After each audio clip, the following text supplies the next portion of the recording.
Hello നമസ്കാരം സുഹൃത്തുക്കളെ, അസീന്ത നിക്കി കളയല്ലേ. കേരളത്തിൽ ഇപ്പോൾ മത്സ്യത്തൊഴിലാളികളുടെ വലകൾ ഒരുപാട് വള്ളക്കാരെ വലകളും ബോട്ടുകാരെ വലകളെല്ലാം നഷ്ടപ്പെടുന്നു. ഈ 2 മാസം മുമ്പ് ഒരു കപ്പലിൽ കൊച്ചി ഭാഗത്തുനിന്ന് താഴോട്ട് പോയി ഒരുപാട് കണ്ടെയ്നറുള്ള 600ഓളം കണ്ടെയ്നർ ഉണ്ടായിരുന്നു.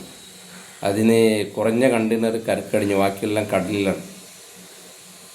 അപ്പോൾ അത് വള്ളക്കാരിക്കും ബോട്ടുകാരിക്കും വളരെ ശല്യമായി മാറുന്നു. ഒരുപാട് വലകൾ നഷ്ടപ്പെടുന്നു.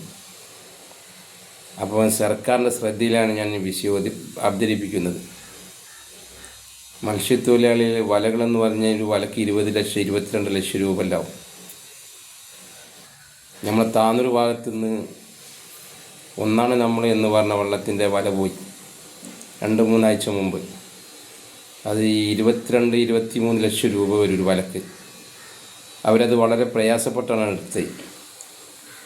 ബാങ്കിൽ നിന്ന് ലോണൊക്കെ വാങ്ങിയിട്ട് എടുത്ത വലകളാണ്. അത് നഷ്ടപ്പെട്ടു. 10-50 ആൾക്കാരെ തൊഴിൽ നഷ്ടപ്പെട്ടു. അപ്പോൾ നമ്മളെ കടലിലിപ്പോൾ പെട്ടെന്നുണ്ടായി വന്നൊരു സംഭവമാണ്. അതുകൊണ്ട് ബോട്ടുകാർക്ക് ഒരുപാട് വലകൾ പോയി.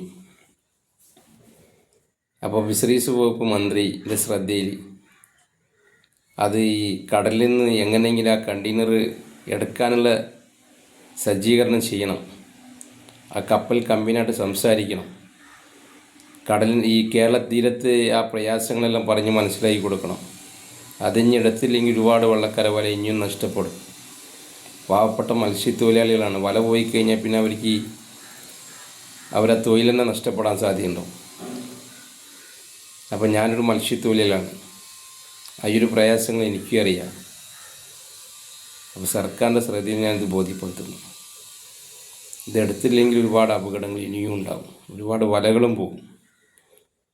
അപ്പോൾ എത്രയും പെട്ടെന്ന് അതിനുള്ള നടപടി സ്വീകരിക്കണം. അതിനെപ്പറ്റി പഠിക്കണം. എന്നിട്ട് അതെടുക്കാനുള്ള സജ്ജീകരണം ചെയ്യണം.